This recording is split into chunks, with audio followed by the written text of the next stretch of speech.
Hey, this is Shane. Welcome to episode 269 of Shane Plays Geek Talk. Thanks so much for pressing play. I really appreciate it. This episode, we're talking with married cosplaying duo Simple Tricks and Nonsense. They're really cool people to talk with. Really enjoyed it. We had a lot of fun just chatting and geeking out on the show in addition to talking about cosplay. And don't worry, we talk about cosplay quite a bit, but they're just fun to chat with and geek out with in general. By the way, I do recommend that if you can, that you go to the show notes at shaneplays.com for this episode, or else just search for Simple Tricks and Nonsense Cosplay and just check out their cosplay. We talk about some specific examples during the show, so that might add a little bit to your experience of the podcast. But if you can't do that for some reason, don't worry. I mean, you can still completely enjoy the conversation. Real quick, before we get to the main episode itself, just want to remind folks that last episode 268, was The Legend of Drizzt with Mike Whitwer, who is a repeat guest on the show. I always enjoy having Mike. We talk about his newest book, which is The Legend of Drizzt Visual Dictionary from DK Books, which is an amazing resource, not just for Drizzt Do'Urden fans, but also just like the Forgotten Realms and D&D in general, in a lot of ways. So definitely check that episode out if that interests you at all and you missed it. With all that said, on we go with the show. Shall we play a game? Why, yes, I believe we shall. Oh, I got a live one here.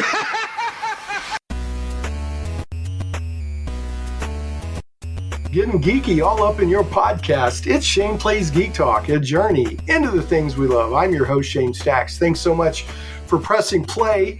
This episode, I'm really excited. I've been wanting to do a cosplay episode forever, and for various reasons, it just hasn't come together.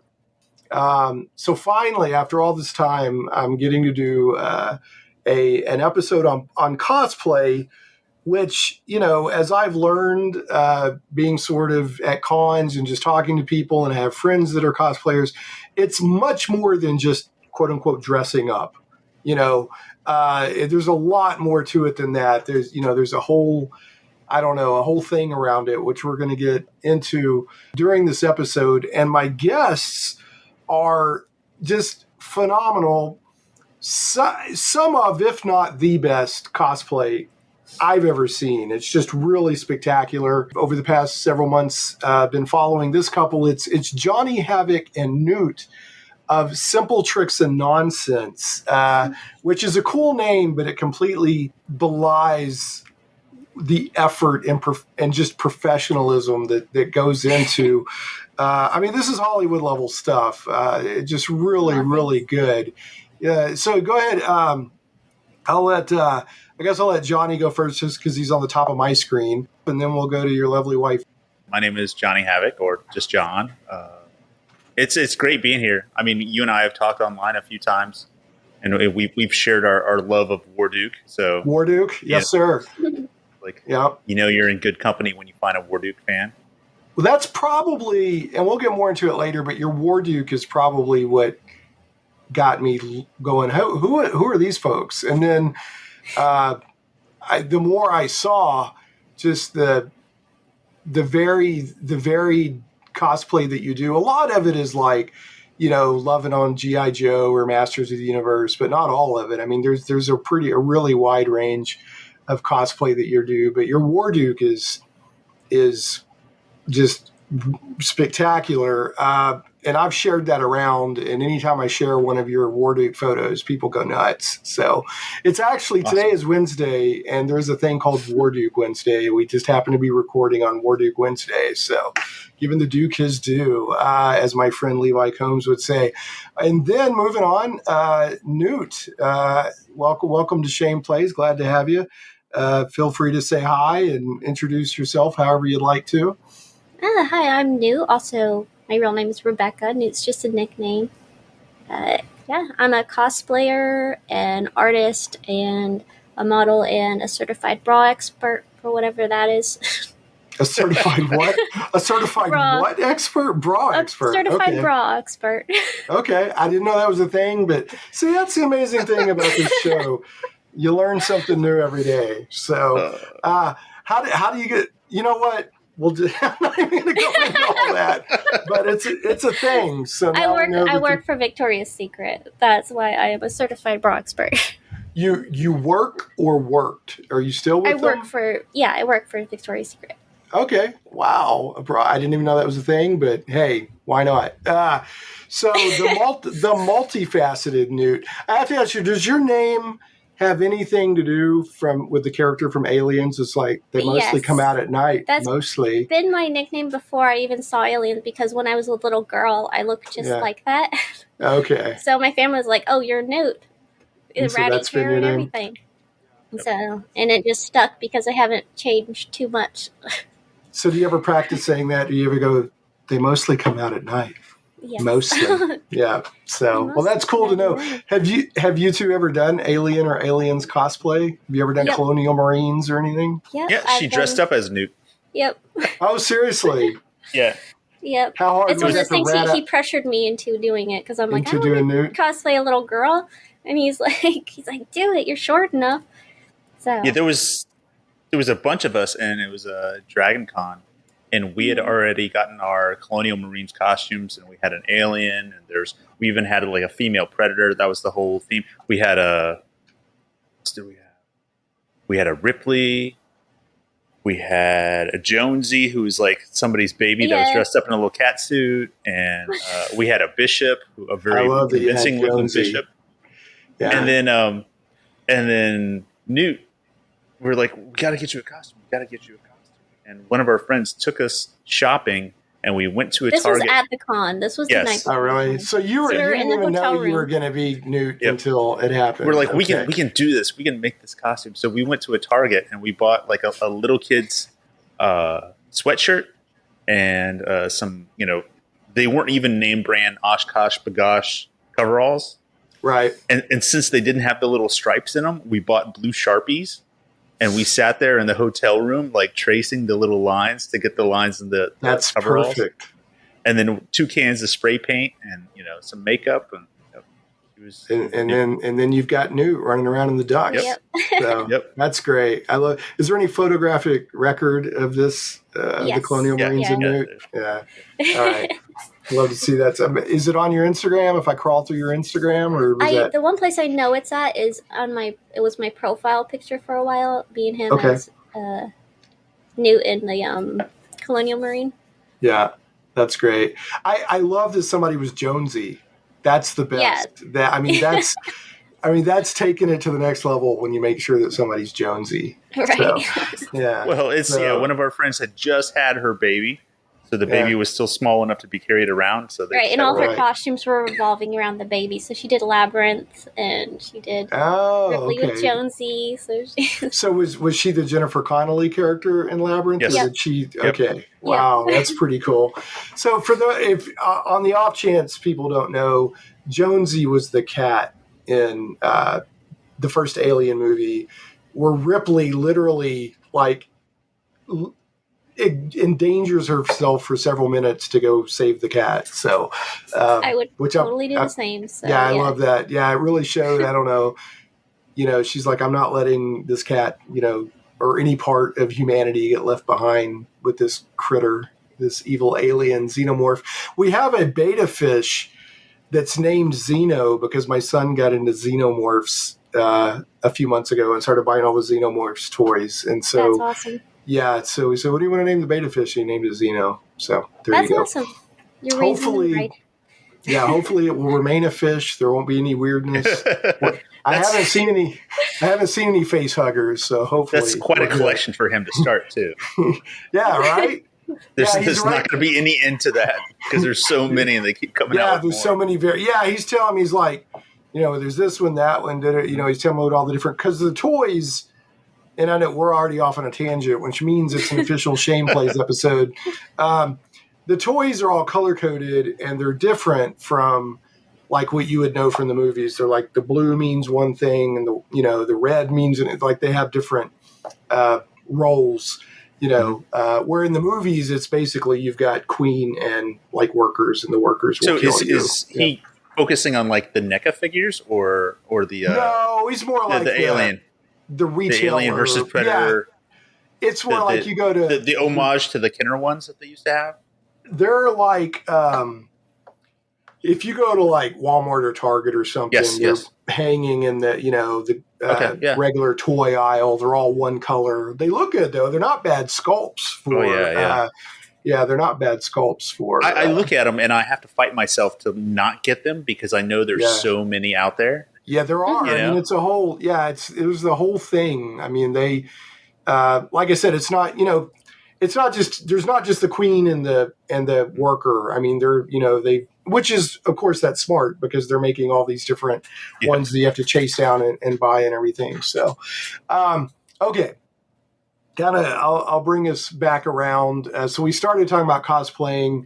Newt and Jonesy talked about cool toys. Never a bad thing. But I wanted to bring it back. I really want to kind of get into, and I'll get into a little bit of the history of how both of you got involved into cosplay. I mean, you're both, you're married. You're both heavy cosplayers. So I want to get into all that. But what, and this might be a little bit heavy coming out the gate. So if you want to think about it a little bit and we can come back to it, it's whatever you want to do. But I want to ask both of you, I'll start with Newt since we started with Johnny a while ago. What does cosplay mean to you?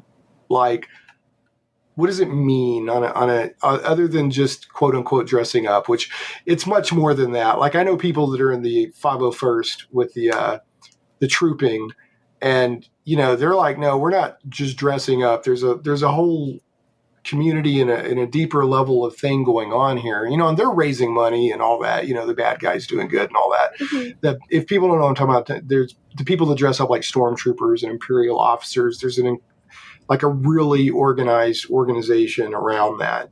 But Newt, what is like for you? What does cosplay mean? Like, because it's such a big part of your life. What is it? Cosplay is a way to showcase and honor the things that we love, as well as just being a really fun hobby. It's also a way to kind of, for me, to show, like, it's funny to say take cosplay seriously, but to kind of take these characters seriously, like, when people say things like She-Ra and He-Man's a silly show, I'm like, well, this is how it can look if it was done in a movie kind of thing. So it's another way to just showcase what you love, because we really only cosplay stuff that we truly love. So, and since you brought up She-Ra, I complimented Johnny on his Warduke, which his Warduke is just amazing. But I think the cosplay that I went, wow, and it was the other cosplay that really got me paying attention to you as Simple Tricks and Nonsense, what you're doing together. You did a She-Ra, but it wasn't just She-Ra. It was like it was cosplay based on a concept art or something of She-Ra.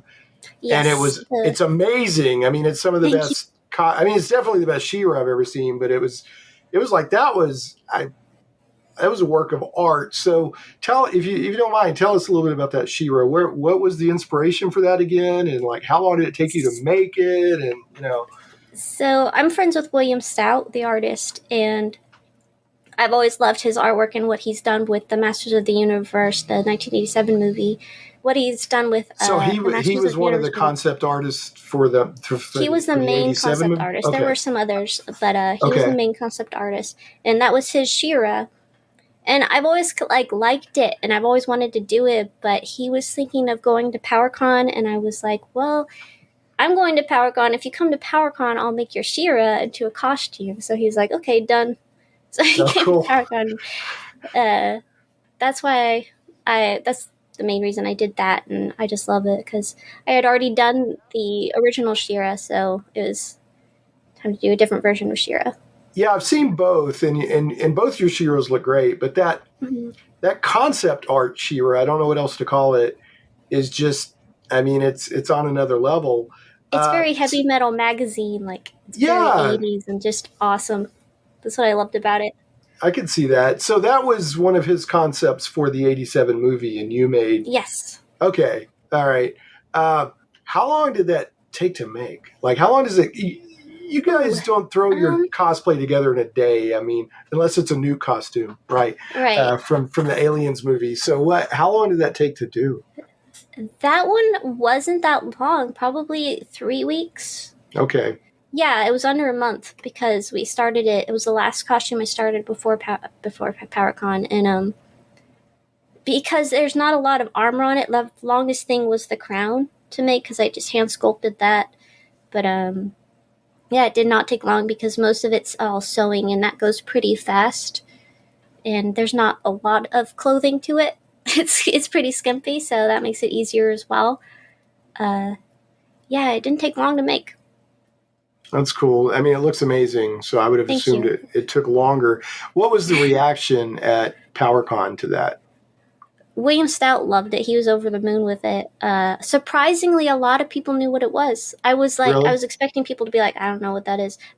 When I took it to Dragon Con, nobody knew what it was. One person knew who it was, but at PowerCon, there was several people who were like, oh my god, William Stout Shearer. It probably helped that he was there, so it jogged people's memories a bit. I was surprised at how many people actually recognized it. Well, that's cool. So is PowerCon, I actually had a note to mention, because you both on your social media mentioned PowerCon a lot. Is that one of your main cons? Is that like a Masters of the Universe centric con, or what's going on with PowerCon? It used to be a Masters centric con, but it has, since last year, it has turned over to toy related cons. So it's more open in its variety. So, but that first year it was primarily Masters related.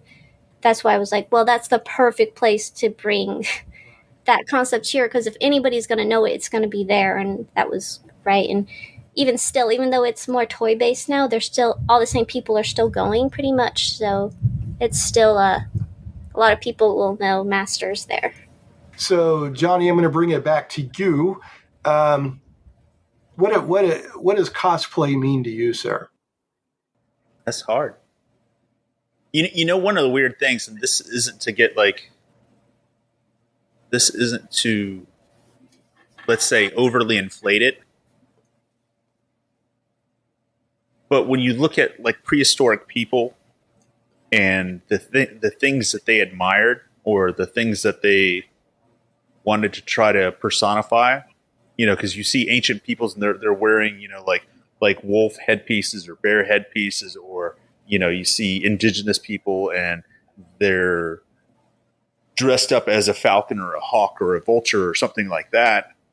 And it's that there's this thing that we admire or that we want to aspire to. And the closest we can really do to get to that is to dress up like it, to attempt to emulate it, and to try to capture that feeling, or, you know.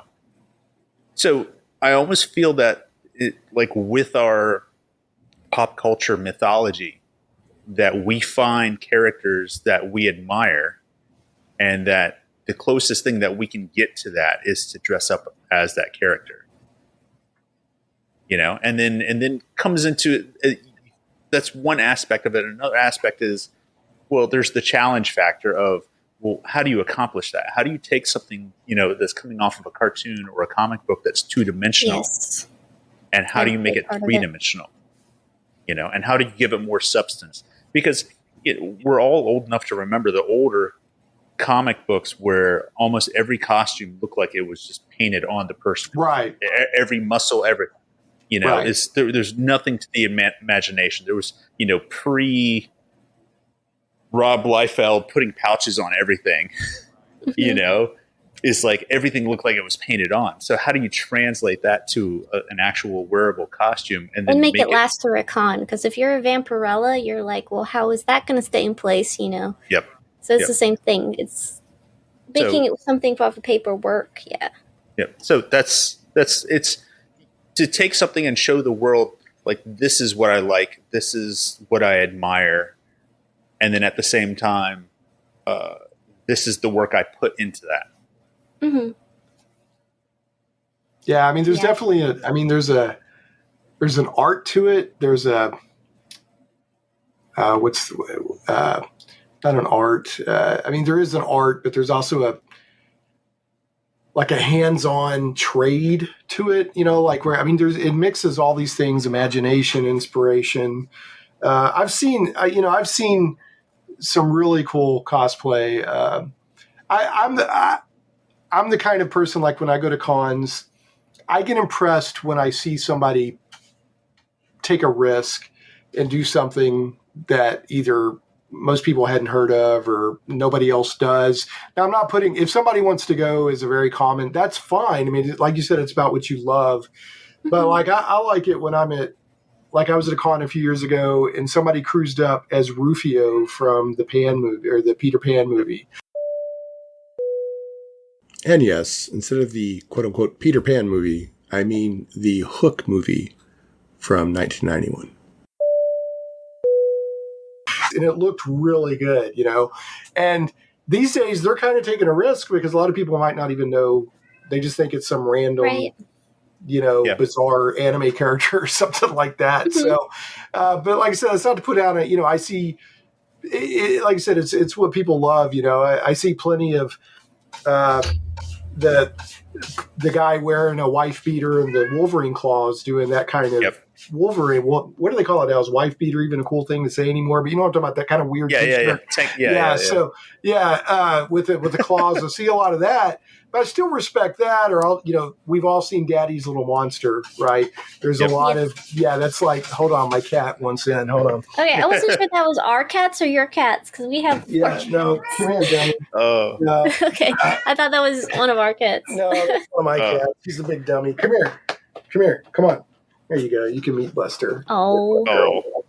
Yeah, we have a cat that looks like that. Yeah, we have a Gingy too. Yeah, he's cosplaying as Jonesy.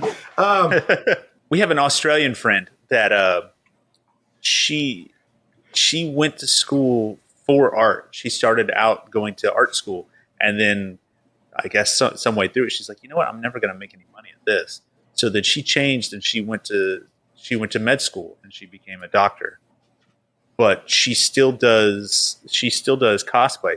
And the funny thing is, cosplay, once you get over a certain age or to a certain level, people I'm into making costumes, or I'm into costuming, not cosplay. Like, you kind of age out of using the word cosplay, but people commonly know cosplay now. You can say cosplay. It's right. Like, I know what you're saying. But most people, when they get to a particular age, they're like, yeah, I'm into costuming or costuming. But she says she likes to do it because the thing is, other than painting or sculpting, she's like, I can put this on myself and I can go out and I can have people see it and admire it, while I'm wearing it. And then I can take it off and I can put it in a bin or on a shelf. And then that's it. It's done. I've solved that problem. It's out of my mind. She's like, if I was still a painter or, like a three-dimensional sculptor, in order for people to see it, I would need some kind of gallery exhibit or something like that. So it's like, I get that. That makes sense. Oh, that's interesting. Kind of what I went through, because I went from painting to sculpting to cosplay. So you see it like becoming like, from 2D to 3D to, a costume, a living thing. So that's interesting. Yeah. So cons, am I hearing right that for people who see cosplay as an expression of their art, like, cons are like your gallery, like one of your wow, yes. Interesting. Okay, I've never thought of it that way before. I mean, some people purely just want to, they don't care how it looks, they just want to dress up and have fun, right? But some people, not that that's any better or worse or anything, it's just some people do like to. It is an art form. Yeah No, I'd agree. I've seen some stuff, that I'm like, okay, that's like I said, there's an art to it. There's also an art to doing it well and doing it durably and all, like you were talking about. I've got a couple of friends. I've actually tried to get them on the show. They're amazing. They make really amazing cosplay, but they're just not, they like to hang behind the scenes. They're not, they don't want to be out front and stuff like that. But I've seen what it takes to make a really good like Hollywood level thing, and it's no small thing. So, and there's, I want to be clear on this. Anybody who wants to cosplay and enjoy it, then I've got respect for it if that's what they're into. If they want to dress up like whatever. But I mean, I've been around enough cosplay now where I can tell when somebody, they either paid a lot of money to have something made, or they put a lot of blood, sweat, and tears in to have something made, versus like a prefab one piece like leotard that has something printed on it. You know what I'm saying? Mm-hmm. And I'm not down on that. Like if somebody wants to wear like, a Spider-Man or Spider-Woman or something that it's like, it's just a piece of fabric with everything printed on it, that's totally cool.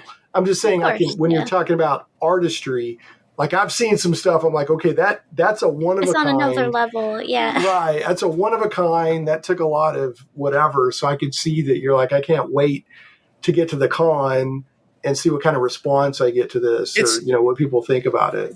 It's a weird thing to sit there and try to rationalize how much effort and money, planning, all this stuff that you put in, let's say at the front end of the project, because you'll spend weeks to months working on something, and all of that effort is because you might be at the convention for only half a day, right? So you've spent potentially weeks, 6 weeks, 3 months, whatever, getting this thing ready, and then you wear it for only like 3 hours, So in your mind, you're like, yeah, I want to make this worthwhile. You kind of want to be. There's a reason why the cosplayers will congregate in a particular area so that they are seen, so that people do take pictures of them. Because the thing is, when you're in the costume, you're not really able to take pictures of yourself, right? Mm-hmm. In some costumes, yeah. So the thing is, you're trying to make all that effort pay some kind of dividends in some form, so that later when you do a search and you're like, oh yeah, my costume showed up here, my costume showed up there, I was in this video, in the background, you could see it, and then you're like, well, at least I got something out of it. There's a let's say a permanent record that I was in that costume, right? Yeah, and it got some attention. That's one thing I noticed early on several years ago going to cons. I used to feel like, I don't want to bother them and ask them to take a picture with them. But now I'm like, hey, because I could tell that I don't think I've ever run into a cosplayer that wasn't like, yeah, let's take a picture. I mean, we're there to take pictures of right? Yeah, I finally realized that like it's not bothering them to ask to take a picture. So, and that's the thing you mentioned, the cosplayers gathering at cons. It's a big part of cons now. There's a smaller con that happens near where I live every June. And I mean, it's decent size, but it's not huge. And in fact, it's more of really, you know what I mean? When there's like vendor cons with a few panels, kind of like really, it's just all these vendors getting together, and then there'll be a few panels here and there, and then like a cosplay contest. And there are so many cosplayers. And I would say like 25% of the attendance at this thing are people cosplaying.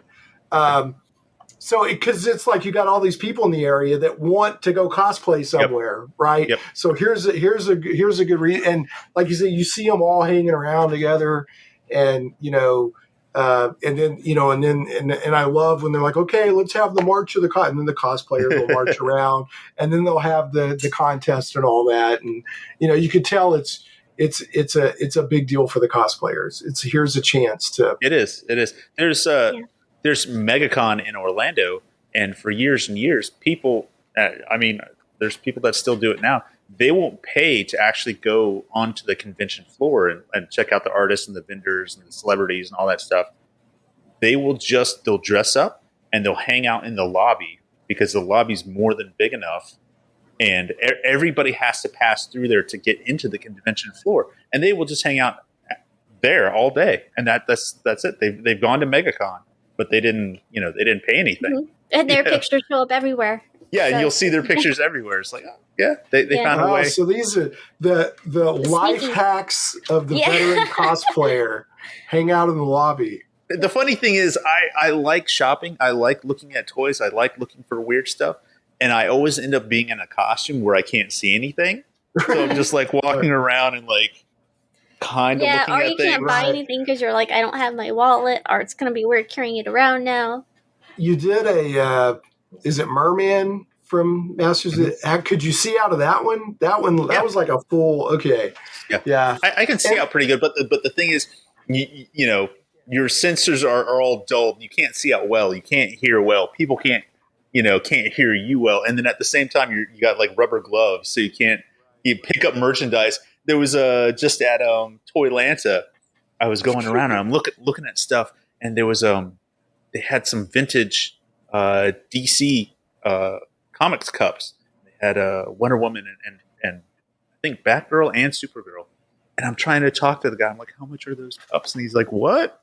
And I'm like trying to just point. Like, I'll come back with my mask off. Yeah, exactly. Yep. Is it so? Speaking of mask off, I remember there's one guy. He's like a social media personality, and he always wears a mask on his videos. So he went to a con, said, I'm going to be at this con. And he was walking around in his mask. Everybody knew who he was, interacted, And then later, on purpose, he went back to his room, took his mask off, put like a different shirt on, and went back down there anonymous. And he was talking about how interesting it was to be the two different people, I guess. So, I mean, do you experience much of that? Like it's really interesting how people treat me when I'm in costume versus, or do you ever like, I want to go interact with the same people that saw me in costume but out of costume and see how different it feels? Not to like trick them. I'm just talking about like the psychological nature of like wearing the costume versus not having the costume on. Is there any insights there? Or? Johnny's costumes are usually more unrecognizable than mine because my face is usually showing unless it's the leprechaun or something, or the robot. Metropolis robot or something, but I was going to ask you about that. You're the first person I was looking through y'all's pictures, and I was really impressed that you did Metropolis. This is what I'm talking about. You guys cosplay a lot of different stuff. How did the Metropolis? And if everyone, there's a female android robot from the old 1920s. I think it's Fritz Lang. Yep. Metropolis movie that a lot of people say is the inspiration for C-3PO. Yes. So. Most people don't cosplay this wide variety of stuff. So how did that happen? What made you decide to do that? And did people know what it was? Some people knew what it was. A lot of people thought I was gender bent C-3PO. That makes sense. Some people thought it wasn't real, that there was a little lady inside of there. They were like going over to John, like, are you controlling that thing? How we made it was actually right after we met. Well, we've known each other for a really long time, and then after we've been hanging out like once or twice, he asked me like, oh, what's one of your dream costumes? And I said the Metropolis robot's probably like one that's really high up there, and he's like, oh, mine too, but I need a lady to like build it around. So that's one of the reasons we really started making costumes together. But I think the first costume we worked on together was actually your creature from the Black Lagoon, because I remember coming over and helping you scale that thing. Yeah, that was fun and disappointing all at the same time. Did it not come out? Did it not come out as well as you wanted? It was one of those things look better on a mannequin than they look on you type thing. No, it's like, it looks great on you. It's gonna be so awesome. It's gonna look great, and then it's just like get into it. You're like, I'm fat. I can't. I'm the fat creature from the Black Lagoon. I'm the fat creature. I'm the creature from the Fat Lagoon. Yeah, so, exactly. How often does that happen where the concept looks great, looks good on a mannequin, you put all that time and effort, and then you put it on and you're like, it's just not working? I mean, how often does that happen? And then do you give up or do you revise? If it doesn't look good, then we just revise usually. So you usually don't just John will throw it in the garbage, though. I'll throw it in the trash. Yeah. And set it on fire. And I'll throw it. He's like, well, I have pictures of the creature of the Black Lagoon in the garbage. Yep. I have. Yeah, wow. Are you kidding me? I have pictures of the creature and a He's like, I hate it. Set it on fire. And Manny faces. Yeah, I first version Manny faces. I don't want my failures like staring back at me or like to like haunt me. I have the personal memory of that, to scar me enough. I don't need to like look at it. So you did a Skeksis. Is that the dark crystal creature? The I started a Skeksis, and it was that'd be a hard one to do because it's almost like doing a big bird or something. It was, and the thing was, I was trying to tackle it. I was trying to get away from the original puppet method, in which they had one hand in its head. The idea was to make it so that the user could have both hands free. But then on apparatus attached to each arm were actually cables or switches, and then in the head itself would have either like an electric solenoid or potentially a cable to move the mouth, and then the neck itself would be like one of those articulated snakes or dragons that everybody's 3D printing right now. The neck would be kind of like that. So the thing is, if you want to look left, well, you just lean your body left and the head would bend left. You want to look right and then you lean your body that way. And then the eye blink and all that stuff would be handled electronically as opposed to a puppet. That way, as a cosplayer, you could still use both hands. You have free range of motion. You're not walking around like this the entire time. And I got it up to a certain point, and then the head was skinned. We had sculpted everything, and it looked cool. The eyes were at about 70% of what I wanted to accomplish. The mouth worked terrific on like a cable system, kind of like what you would use for a mechanical type setup. Right. Electronically, it didn't work as well because I couldn't find anything strong enough to really push the latex mouth and all that stuff. So and then the deadline approached, and I'm like, nope, it didn't reach what I wanted it to do. I'm like, boop, just threw it in the trash. So you didn't like? I love that you just chunked it. You're like, that's him. I'm like, are you kidding me? And he's like, yep. And I don't. Everybody's like, oh my god, I would be so proud if I made something that looked half as good as. I'm like, it's. But then you have your own. You have your own personal standard. I get it. I would have at least been like, I would have found like the neighborhood bully kid and left it like staring in his window or something. Yeah. The funny thing is, people are always like, well, don't just trash it. You just try to sell it. And I've tried to sell stuff in the past, and people are like, yeah. And if it's halfway done like that, they don't know what to do with it. So. Right. Exactly. I think if it was fully made, then yeah. Well, that kind of leads into one of the. I hadn't planned on bringing this up right now, but it's a natural progression. So, I mean, the stuff you've done, like I said, I could see this in movies, TV shows, whatever. Have you been asked, or has anyone seen your stuff at a con and been like, "I'll buy that off of you," or like you're talking about this incredibly intricate. Electronics and puppetry for the Skeksis. Have you been asked to do anything for like any productions or plays or anything like that? Has there been any overlap into that kind of world, or has it stayed purely in the, just cosplay at cons kind of thing? Well, Johnny's been asked to, I won't say what like franchise, but like a short film for something we will probably be working on in the near future. Other than that, we get a lot of like people asking if we can make like them one, like can you kind of buy that off of you? But for plays and those things, I did help build the Beast for the Beauty and the Beast play for my brother, who was actually starring as the Beast in the show, and he was like, my sister makes great creature costumes. I'm going to hire her and her husband on to help me make this one. So we did build that. And it ended up looking a lot like a Skeksis, because what you really did is you snuck out and you got the Skeksis out of the trash and said, "Here, this is your done. Beast costume." Yeah, in record time. Yeah.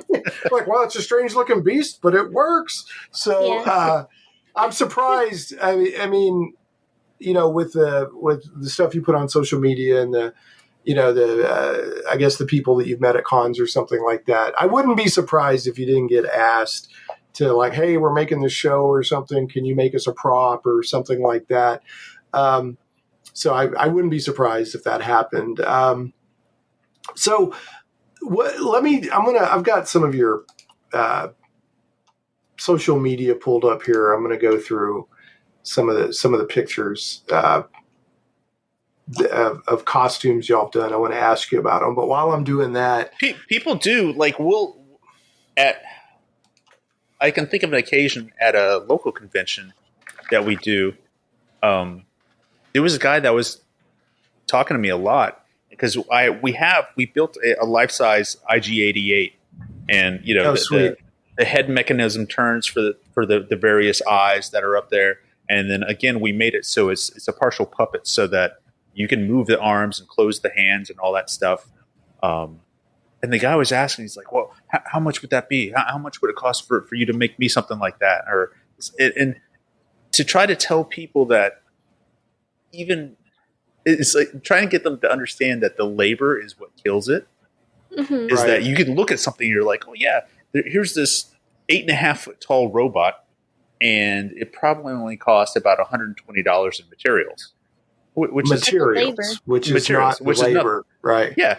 And then it's like, but if I paid myself, and this is old school, this is, minimum wage from a couple of years ago. If I paid myself minimum wage, that thing would still cost over $1,000. Right. And they're like, that doesn't surprise me at all. They're like, what? Yeah, that's just how it is. Right. There's a lot of effort, and minimum wage is not really a fair assessment because exactly you've got a lot of skills that you developed and right. Whatnot. So here we go. I'm looking through some of your cosplays, and I want to bring up some of the ones that they all look great, but some of the ones that particularly catch my eye. Obviously, I've already talked about the War Duke and the She-Ra concept. Now, here's also one thing I like, because a lot of cosplayers will just do one thing and stick with it. Now, Newt, who can do these like wonderful female characters, did the Leprechaun from the. So what's the story behind that? It looks really good. What I love Warwick Davis in those Leprechaun movies. I just love it. So I was watching it and I'm like, that's not. It was my Halloween costume. I'm like, that's going to be my Halloween costume because I was watching it. I'm like, and that was so quick. That was such a fast build. Fascinated by little people too. So anything with little people in it, she's automatically like, and stuff. Yeah. She watches all those like documentaries on little people, and I like to feel tall at 4'10". I like to feel tall, I guess. Yeah. Do you ever do like a costume that had like just like 20-inch like platform shoes on it or something, so you could kind of like walk around? I do like to make like my warrior women specifically. I give them like large heels. Well, so the Leprechaun looks great. And speaking of Halloween, so do cosplayers, do you think of Halloween as amateur night? Kind of, actually. Johnny's nodding his head. He's like, yeah. But it's so fun, though. It's so fun. Like last year when we did the bounty hunters for Critters, we had so much fun making it. Y'all were the bounty hunters from Critters. See, y'all do a lot of deep cuts and a lot of wide. I don't know if that's a deep cut, but you do a lot of wide. You don't do just one thing and camp out on it. I mean, you have a genuine love of like pop culture and geek culture, and that's what's really cool. That attracts me to what you're doing as well. There's like we have over 100 years of like sci-fi and fantasy and what we would consider pop culture. So we don't need to confine ourselves to the 21st century. What's come out since 2000, right? Yeah. Right. No, I dig that. Like I said, I mean, if you're rocking the Leprechaun and the robot from Metropolis, I mean, that's pretty hardcore. And Johnny, I've seen, your War Duke. That's kind of a deep cut in certain niches. War Duke's very well known, but to the wider, audience. They're just like, oh, that's just a cool fantasy sword guy. Yeah. Yeah, So, but I mean, we run across costumes that we don't know the character to, but because the character is so striking, or because the cosplayers put so much effort into it, it's instantaneous respect, because you're like, I don't know what that is, but that looks amazing. All right, let me get back to looking through some of these pictures here. You've got a Bosk that is just amazing. Like I said, from just looking at these pictures, I'm like, well, that's the Bosk from the set. I mean, it just looks really good. So I wish. Dude, you're just better than the one from the set. We've seen close-ups of the one from the set. Yeah. And that was rough around the edges. Was it pretty rough? Your merman from Masters of the Universe is. This is what I'm saying. I mean, that could be in a show. I mean, it just looks so good. It's like if people go search for Simple Tricks and Nonsense cosplay, we're going to the show notes at shaneplays.com for this episode, and I'll have links to their social media and their YouTube channel. A lot of their Masters of the Universe and G.I. Joe and other stuff, it's like the action figure came to life, but looks real, right? So it's like fantastic looking, but it's also real looking. So I don't know how to explain it. It looks so good. That's She-Ra. Yeah, go ahead. That's usually like the measure, the benchmark. When somebody says you look like the action figure, or you look like an action figure, we won. Yeah, we won. You just gave us the gold star, because it's like, yep, thank you. That's what I was going for.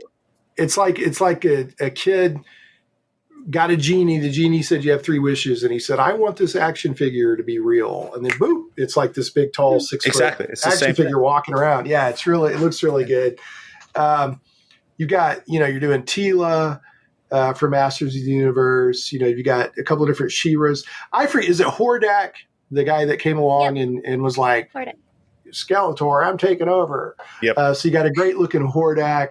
I just don't even know. I mean, so much stuff here. You've got a video, Johnny, where you're like a classic Cobra soldier. And I agree. I wish the movies would have gone. I think the video says something like, I wish the movies would have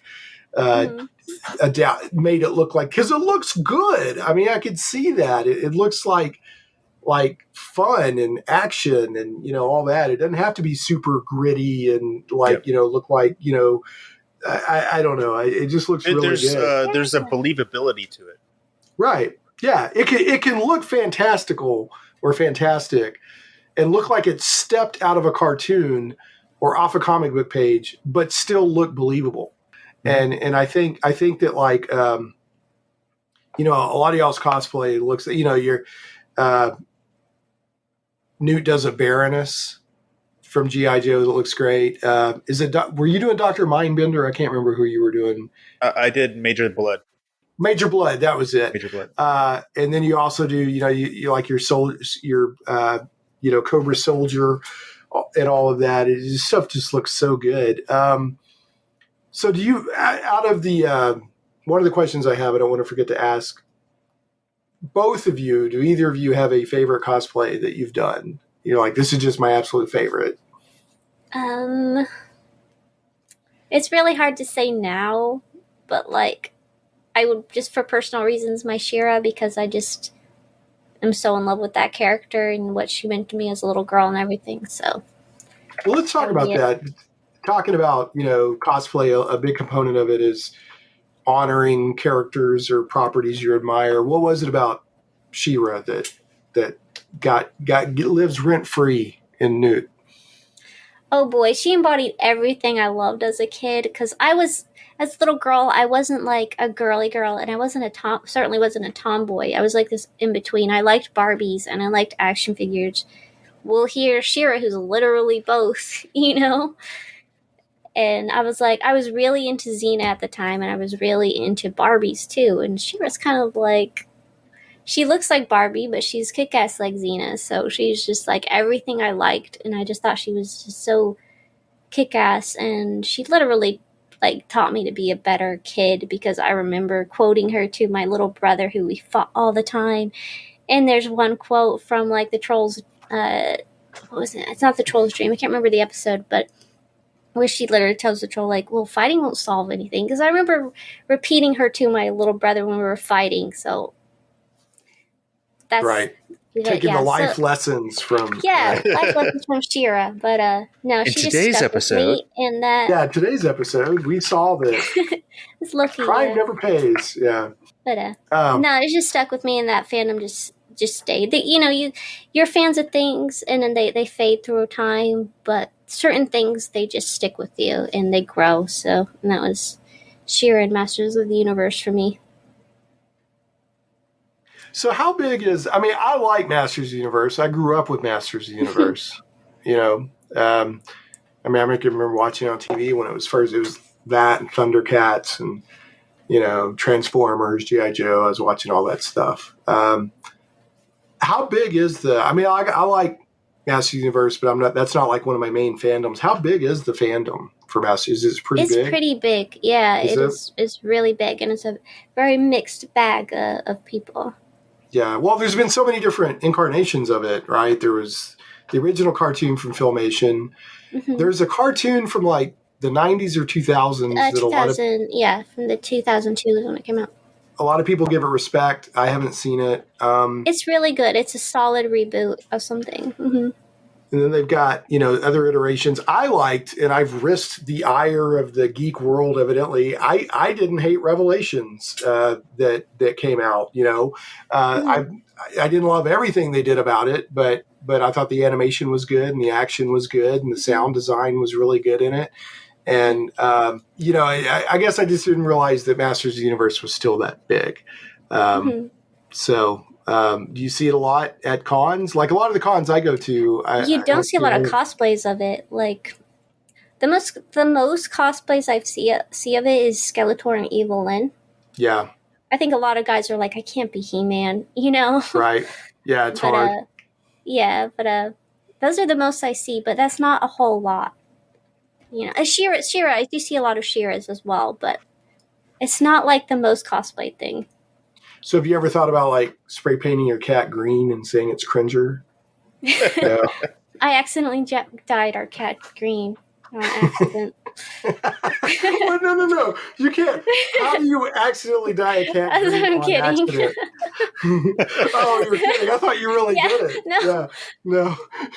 That's my excuse to John. It was an accident. It was an accident. Green. But as long Why as does he got a red saddle? Why has he got a red saddle? That's the strangest thing. It just happened. It just fell on him. Yeah, it was the strangest thing. So I'm looking here, Johnny. It looks like you did some Venture Brothers. This bee guy, moth guy, bee guy. Yeah. I did Venture Brothers for a long time. We're still working on Venture Brothers now. Yeah, we're working on it. Yeah, for years and years, from about 2009 to 2016.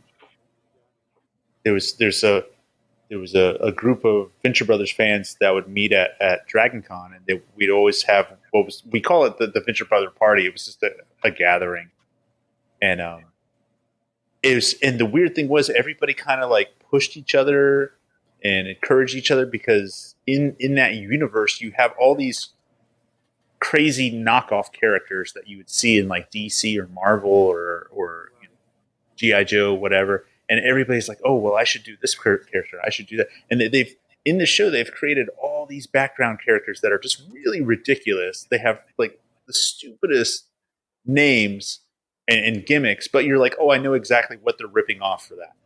And like the community would take it upon themselves. They're like, oh, I'm going to be, like Septipus, or I'm going to be White Noise, or I'm going to be Miss Manny Faces, or Miss, just Plug Face, like this one and this one, this one. And these characters get like seconds of screen time. And the community is like, oh, I'm going to make a cosplay of that. It was really cool. I, just by happenstance, I've gotten to know the guy that ran the animation studio in New York City that did the first 3 seasons of Venture Brothers, called Noodle Soup Productions, is here in Little Rock, and we've gotten to know each other. So he worked on like Doug. I tell him that he's the Forrest Gump of animators, because he just happened he's landed in all these great major, Batman the Animated Series and Disney stuff, and Doug from Nickelodeon. Yeah, so maybe one of these days I can put you all in touch. But yeah, his studio did the first 3 seasons. I'm terrible. I've never even watched it. I just know it's out there. Everyone, it's got a huge following. Everyone loves the Venture Brothers. Very grass-rooted. I mean, the guys that worked on it, they did so much of the stuff themselves in-house. Very kind of, anytime you get 2 guys together that are like that, like Jim Henson and Frank Oz, or Laurel and Hardy, or Abbott and Costello, where they handle so much of it themselves. That's exactly how it was for those 2 guys, where in any particular episode, you'll watch it. And then I brought up this question to Newt. I said, do you think like the Screen Actor Guild rules apply to them? Because there used to be a rule where if you were a voice actor, you could only do X number of characters per episode. They had to give it to somebody else. But with these 2 guys, you'll watch an episode, and like in one episode, they've done 6 characters. So it's like, does it apply to them since they're the creators? Yeah, since they're not hiring people to do it. I don't know. Anyway, that's interesting. It's a great show. Yeah, one of these days I'll check it out, because it's got so much love. And I was with a buddy of mine at a con, and my friend that owns the Noodle Soup that did the animation for the first 3 seasons. He was like, Vince, he lost it. He was like, Vince, that's the guy that did. And he ran over. I was like, I didn't realize it was that big of a deal. So, but I'm glad. I love it when shows resonate with people that strongly. So, all right. So, I have to ask you, Johnny, do you have a favorite cosplay you've ever done? Really? Say Bosk. I like Bosk. Bosk looks great. I like lizard people. It's like I gravitate. Have you ever done a Slee Stack? I remember them. I liked them. You put a lizard person in anything, and it's automatically like, and you're all that about guy. it. Yeah. You've not done the Gorn. You didn't do the Gorn? It's a weird thing, like to get away from humans, or to get away from me, is like that departure, and lizard people really captured that. It's like, oh yeah, they're not human. It's not like an 8 person or. I'll make you a deal. If you'll do a Gorn, the original series Gorn from Star Trek, from Arena, I'll get a ripped up Captain Kirk t-shirt and I will randomly jump out and try to wrestle you at a con. Just at random moments. You'll have to keep looking, because we'll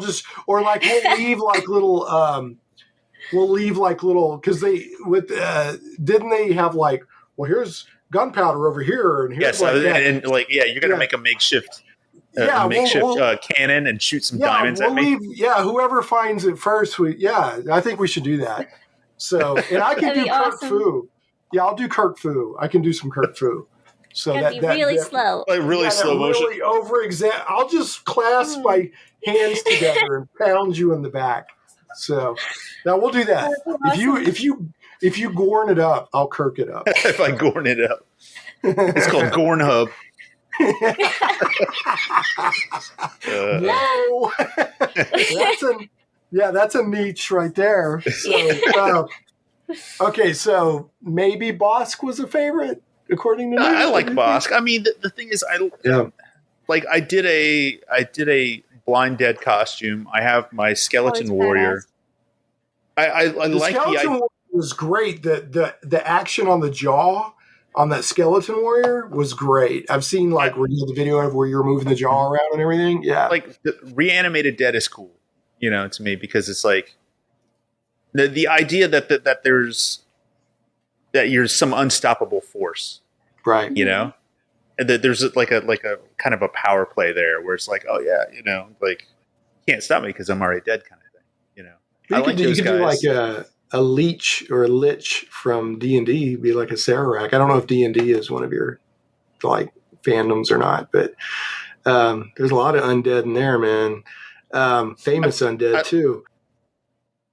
I like space pirates, so Han Solo and Captain Harlock and Captain Nathaniel. Captain Harlock. See, this is what I'm talking about, man. You got a wide range there. Yeah. All right. So Han Solo. Can we assume that Simple Tricks and Nonsense is the name of your cosplay is from the Han Solo quote in the 1977 Star Wars? All right. It's just a lot of simple tricks and nonsense. So that's a good name. Yeah, that's a good name. Okay, I got another question for you. Because I know that you're into G.I. Joe. Cobra-La, yes or no? No. No? You're not down with Cobra-La? That was Hasbro copying Mattel's homework. That was, He-Man is a big hit. He-Man is fantasy. We need to go in a direction where we're introducing more fantasy into this. So it's like, let's come up with, instead of Shangri-La or, instead of Xanadu or something else in the Himalayas that's just beyond the next mountain, we're going to have Cobra-La. You're one of the few people I know that have made that connection. I get what you're doing. You're trying to inject fantasy into this so that you can, try to get more kids to buy that.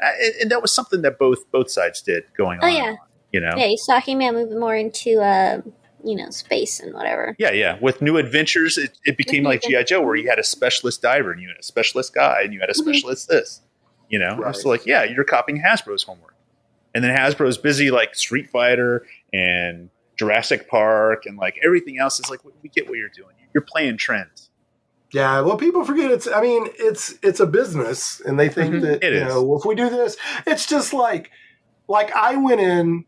Well, first of all, Cobra-La, you're one of the few people. It should be blazingly obvious, but Cobra-La is a play on Shangri-La. They were in the wintry Himalayan mountains, and they found this fantasy land. Like even as a little kid, that's Shang. Yeah, I was watching it a few years ago, and the light suddenly went off. I was like, "Oh, Shangri-La! It's Cobra-La." The thing that bugs me, and I'm allowed to be, I'm a geek, so I'm allowed to be bugged by an animated movie that came out in the '80s that's based on toys. I didn't like how they retconned Cobra Commander to be and then they turned into a snake and all that. So no, I mean I like the designs, like the techno-organic. Like Nemesis Enforcer is awesome. Yeah, super cool. I love the designs. The designs are cool. Yeah. I think they needed to be in G.I. Joe. No. Is it okay for G.I. Joe to have like super science or some supernatural elements occasionally? Fine. Sure. Yeah, that's fine. Yeah. But you prefer it more grounded in reality. Mm-hmm. Well, the whole thing was G.I. Joe is supposed to be the good guy military versus terrorists. That's the conceit of G.I. Joe, and they with the movie.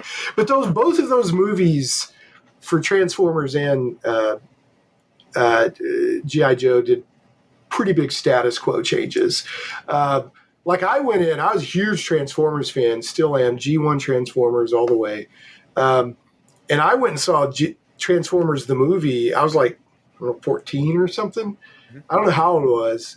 Whenever it came out, 86, I think. I came out of the movie like what just happened? It was like that wasn't the Transformers I knew. Now I've come to love that movie over the years, but at the time it was like shell shock. It was. Weren't you kind of like in a state of mourning or a state of shock where you were like you felt like you were in limbo? Like, okay, what do I like now? And it wasn't when the new series came out and they were actually playing upon the characters that they introduced and they were expanding on what's happening with Starscream and Rodimus Prime and all that stuff. You're like, okay, I'm getting it now. All right, you're helping me transition to it. Yeah, but that window, that window between the movie and not getting anything new, you're like, what happened? I don't know what to do. Yeah, I don't know. Yeah, I was like, I came out like, what just happened? And, now I could watch Transformers the movie all day long. It's just such an amazing piece of animation. And it's a good Transformers story. But yeah, at the time I was like, what did, and now I understand. You had time for that shock to wear off and for things to really seep in how they are. But they're also, and the same thing with G.I. Joe introducing like Hawk and Lady J and all that. They got to sell more toys. Right. Yeah. So like Transformers, the movie was like out with the old, in with the new. Let's sell new. Yep. There was supposed to be, y'all probably know this with your knowledge of geek culture, but there was supposed to be a scene in the movie where it was like Charge of the Light Brigade, where all the G1 Transformers you already knew were like and just got cut down and killed. And then, so get rid of them. And, so thankfully they didn't do that. They just killed off some other characters. But the weird thing is that's very adult thinking, and you're trying to apply that to kids who have like memories and stories that they've conducted with their toys, and they're like, "Wait, you're telling me I need to trash this now after all these memories?" Right, you just killed Ironhide. Yeah, exactly. And it just hurt kids. It just made them cry. It really did. I don't think they understood. In fact, I know they didn't. There's, in their heads, it's, they'll throw that toy away and buy our new toy. No, they're like, no, that's going to break that kid's heart. They love these things. There were kids that were like traumatized by Optimus Prime. I mean, there's a story. I don't know if it's true or not, but it goes around that some kid like locked himself in the bathroom and wouldn't come out for a long time because Optimus Prime died. So, yeah. But anyway, all right, so Cobra-La, where Cobra-La is either a horizontal thumb or a thumbs down. Sounds like a thumbs down. It's a thumbs down. I admire the characters and the character designs. It's even Serpentor. I like the concept of him and the idea. I didn't want him to stick around as long as he did. Yeah. Well, the thing with Serpentor that bugs me is anytime I go back and watch that 5 episode where they introduced him, I'm like, no, let him get all the DNA and really be a super threat, right? I mean, I wish that would have happened. So yeah, and then at the same time, have some kind of weird chink in his armor, where it's like, oh yeah, he's this superhuman, and he's all smart and tactical, but at the same time, either he's deteriorating faster because of the cloning process, or he's mentally unstable because of the cloning process. Mm-hmm. And then that way you can write him out later and be like, oh, he's gone. Right. Get rid of him. But while he's there, he's like, it's a super threat. Yep. Yeah. And I love in that 5 episode miniseries or 3 or whatever it was when they introduced him, where like all the Joes are like out of shape and they're kind of sucking, and Sergeant Slaughter shows up and is like, you guys all suck, and starts whipping them into shape. Or that one scene where there's like 100 like bat androids and Sergeant Slaughter just dives into them, and that's so great. So cheesy, but I love it. I love it so much. So, all right, I got to move us on, get us back into cosplay. Do you have... do either of you have like a holy grail cosplay that you still want to get to that you think is like, it's too hard to do right now, but you hope you work your way to it? Or, do either of y'all have something like that? Yeah. Ray Harryhausen and Medusa from Clash of the Titans. Man, I have no on all cylinders. How I would do it, but I have an idea of how we would do it, but yeah, that one. Wow. She wants the sound effect too. She wants it so that like there's speakers hidden into it, and it makes it look. And I want the tail. I want the tail to move. Wow, that would be super cool. I'm a big Harryhausen fan, and most people. God, I love him. Ever since I was a little kid, I was just enchanted by his work.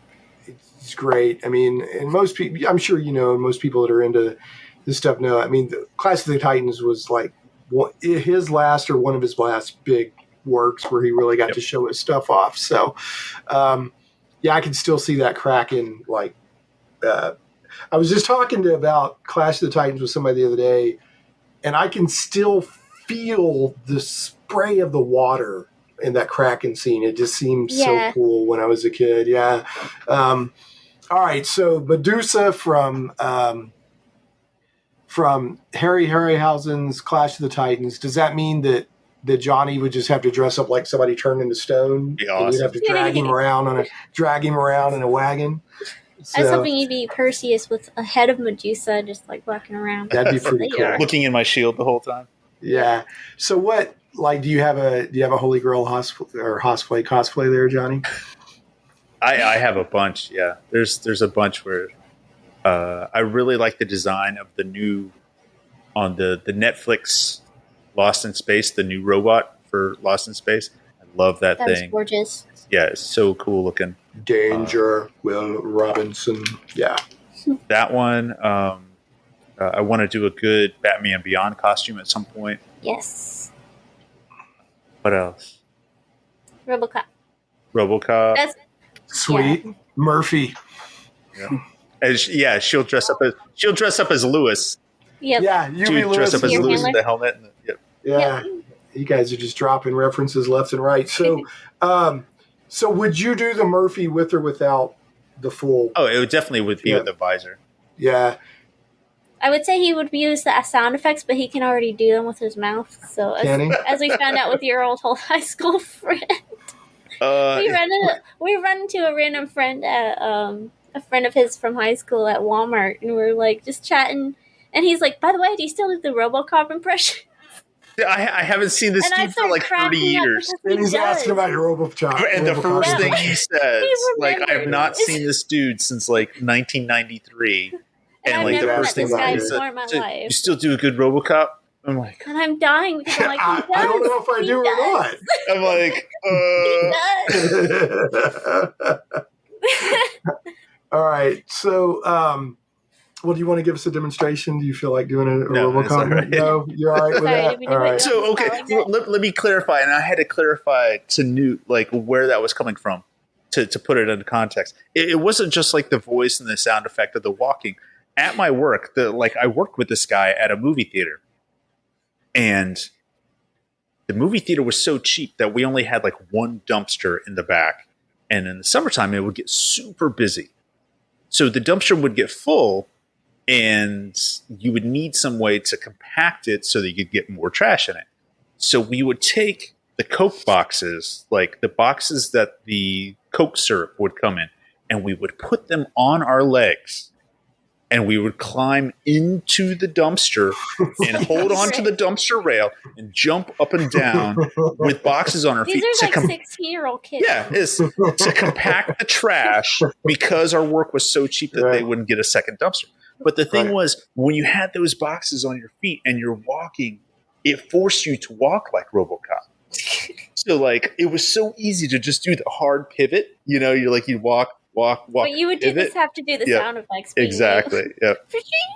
So that's where that came from. Well, that makes it even better. So, a lot of that movie was shot in Dallas, actually. Yeah. I've got friends that, they'll go and like they added some matte paintings and like they took buildings and added like a second floor to them. But yeah, my friend was like put a picture on Facebook. It's like, here's the place where Robocop shot that dude in the junk, so they were finding all the, they were finding all the locations. So such a great movie. That movie is still, so I saw that in the theater and I was just totally blown away. It became like The Simpsons in the things that it predicted. Because the commercials were like, oh, France unveils a new neutron bomb. I'm like, and that happened in the late 90s. We're like, the French have, it's like, oh.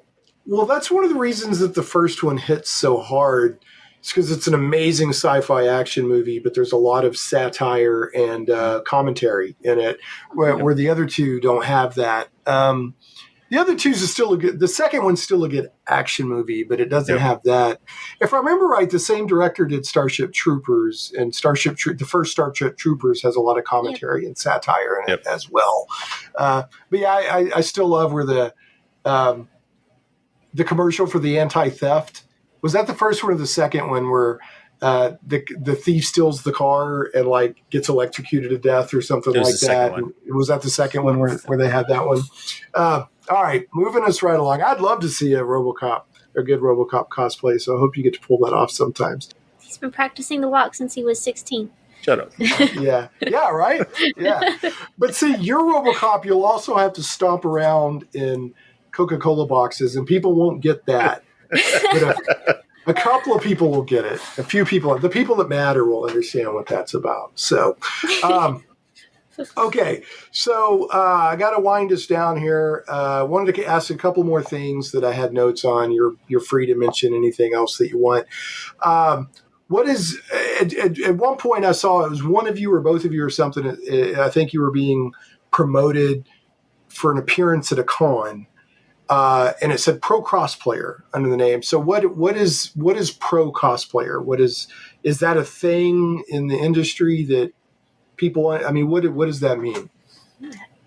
I'm not sure what that means, but apparently we're it. You're pro cosplayers. Okay. I think there's different levels. Yeah. Yeah, there are people like Yaya Han, who is a pro cosplayer. She's making millions of money on selling fabrics and patterns and appearing at conventions. But I think we're kind of on a really much smaller level of that. We're not making nearly as much money as her. We're just kind of the eye candy, I think, for cons, which is cool. It's awesome going out to cons and like meeting people, but yeah. I'm not sure exactly what that means. If somebody told me pro cosplayer, I think of Yaya Han, and I don't see myself at that level, Okay, that's fair. I was just curious what it, does it simply mean that, because some people say professional just means that in some way you get compensated for it, right. Pro from amateur, or there could be something else going on there. So, it could just like mean people, that you're just really, really good at your craft. So. Right. Yeah. I got you. So that was one of the questions I was going to ask. Do you have any cosplayers or cons or anybody you want to give shout outs to? As cosplayers, who do you admire? I'll let Johnny go. Oh, well, I mentioned her earlier. Our friend Kendall. Yeah. She goes by Molotov Bailey. And Molotov Bailey?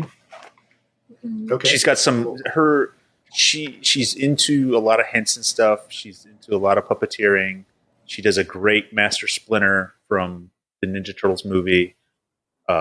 She does really good. She can take a concept and turn it. She does what I would call conceptual costumes, which is like, I'm going to make a ball gown that resembles a structure. She won contests like the Dark Crystal Ball, where she's got the crystal castle. She's a puppeteer as well as a cosplayer. So. Yeah. Okay. She'll interpret that into her costume, so her dress will blink, have eyes on it that blink and stuff. So she's insanely good at costumes. Insanely good. She's got, everybody has their own philosophy about how to get things done and why they're doing it, why they're into it, what they're trying to accomplish with it, and seeing how her mindset is to just get it done just enough to get like that one day, to have it look good for that one day, and then that's it. She never wants to revisit it again. That's, to me, that's foreign, because I'm like I want to make this thing and I want to keep it.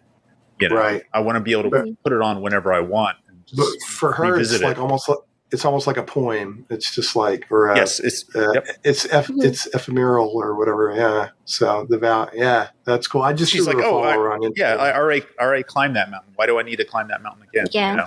And that's the mark. That's a mark of somebody who's taken their art to a whole different level. It's I don't know. I don't have that mindset, but I can respect somebody who does. I just follow her on Instagram so I can keep up with what she's doing. Speaking of Teenage Mutant Ninja Turtles, what do y'all think of the new movie coming out? I think the animation looks pretty sweet on the new movie coming out. I saw the poster at my work, but I haven't seen it. Yeah, my son and I went and saw Spider-Verse, and they played the trailer, and I wasn't interested. I was like, what? More turtles? I'm not down on turtles, but I'm like, not needing more turtles movies, if that makes sense. But that animation looked really, really, really good. Animated stuff tends to always do better, in my mind. Yeah, like even in Spider-Verse, that was I've not seen the second one, but it was the first one was so good. The second one's good. I mean, it's very good. The first one's so hard to top because it's not only is it great animation, but it's also the hero's journey, right? It's got that origin story and all that. But the second one's really good, great animation, a lot of fun. So, but anyway, yeah, it's if you get a chance to check out the trailer for the new Turtles movie, I was pretty impressed with it. So, well, I always say that if you want to look at the people most passionate about whatever the thing is, or the biggest geeks in the office, it will be the animators. Right. So often you see these behind the scenes interviews with people, and they're like, "Well, yeah, I've never read the comic, or I don't know the character, but I think the whole story is about family, or I think the story is about relationships." I want to turn the Incredible Hulk red. It's like, why can't we make the Incredible Hulk red? Stuff like that, and you're just like, dude, why was that guy hired? Yeah. Meanwhile, when you watch like an animated movie, like one of the Marvel animated ones, or some of the direct to DVD or Blu-ray DC ones, or Spider-Verse, or this or that, and the animated ones, it's like, oh my, they get it, they know, like those are the truest. They think in that space, Right? Mm-hmm. I hear you. Yeah, there's, I love the MCU. I'm a big geek. I watch all the Marvel movies, but DC has been kicking Marvel's tail animation for decades now. Oh God, yeah. I mean, definitely. I buy all the new DC animated movies when they come out, and check them all out. But I can't take anything away. The MCU has done great with its movies and TV shows, but DC, and I'm not even just talking about the old Batman animated series and Justice League, and I'm talking about even they're putting out 2 or 3 animated movies. Yeah. A year, and I get them all. Yeah, I get every one of them. So, all right. So, are there any conventions or any other shout outs or anything that you're going to be doing soon? Any appearances or stuff you're working on you want people to know about? So our next convention's in August, and it's going to be PowerCon, which is August 11th to the 13th in Columbus, Ohio. And for that, I'm bringing Cheetara, Golden Girl, and Shikoti from Masters of the Universe. All right. What about you, Johnny? Do you know what you're bringing yet? Oh, yeah. I'm bringing Lord Mask to go with her Shikoti from Masters of the Universe. Mum-Ra to go with her Cheetara. Yeah. And then I'm bringing the inspiration for War Duke. I'm bringing Death Dealer. So. Sweet. All right. In a SmackDown contest, who wins? Talking smack. Starscream, Cobra Commander, Skeletor, or Mum-Ra? Who's going to talk the most smack? Oh, Skeletor. Oh, yeah. Come on. I don't know. No. I mean, Cobra Commander has some smack for sure. It would end up with them both just like obliterating everybody, I think. Mum-Ra got a lot done. Mum-Ra got a lot done. But it's actually got stuff done. Or no, okay, let's take Let's take Mum-Ra out and put Megatron in. Starscream was such a whiner, though. Dear goodness, I love him so. Such a whiner. But Cobra Commander, he had he would give speeches ahead of time. He would give speeches during, and then he would sit there and lament afterwards. So. And whenever there was spittle behind the mask when he was really good. There was spittle behind that mask when he was really, really in the swing of things. But Skeletor is the best. I will destroy you and blah blah blah and yeah. Does he say nya or nya? I never. He doesn't say that. I thought I could swear he's never actually said. Is that what do you call that? He's never said Mandela. Is that the Mandela effect? Earlier this year, I think. Really? I think it is because he's never said that once. I could swear I remember him going yeah. So I don't know. He's never said that until this year officially It's the Mandela effect. Well, it's just like Humphrey Bogart never said "play it again, Sam," but everyone would swear that he did. Yep. So. All right, I'm gonna wrap us up. I can't tell you how much I've enjoyed it. I love looking at your art, your work. Thank you. Look forward to keeping up with you both. Maybe I can have y'all back on to update on what you're up to, and then just have a good old geek session. Sometimes my episodes are just geek. What are you geeking out on? Let's geek. Yeah. So I always end the show. I call it the bad joke of the week. But the show's not weekly anymore, but I still call it the bad joke of the week because it has a nice ring to it. So Here we go. You ready? Yep. All right. Where does He-Man keep his towel? Where does He-Man keep his towel? By the shower of Grayskull. You're not supposed to laugh. Yeah, that's the right response, Johnny. You're not supposed to go. That was terrible. All right. That's a dad joke. I'm used to the dad joke from this one up here. I'm very used to the dad jokes. Why is it dark in Skeletor's castle? Why? Because He-Man has the power.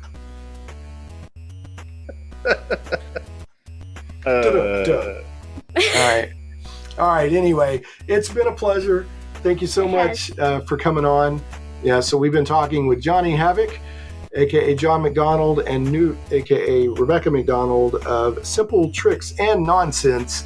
Go check them out. Go to the show notes at shaneplays.com. I'll have links to their stuff, or just search for Simple Tricks and Nonsense Cosplay. You'll find them, all kinds of cool pictures and stuff that you need to check out. We'll catch you next time on Shane Plays. Thanks so much for listening to Shane Plays Geek Talk. I certainly hope you enjoyed this journey into the things we love. For your convenience, show notes with helpful links for each episode can always be found at shaneplays.com. You can catch the podcast in several places, including on the blog at shaneplays.com, iTunes, Google Play Music, Stitcher, Podbean, Amazon Music, Verbal, YouTube, and more. If you like what you hear and would like to support Shane Plays Geek Talk, you can do so for as little as $1 per episode on Patreon at patreon.com/ShanePlays. Thanks again for listening, and we'll see you next time. Stay geeky, my friends.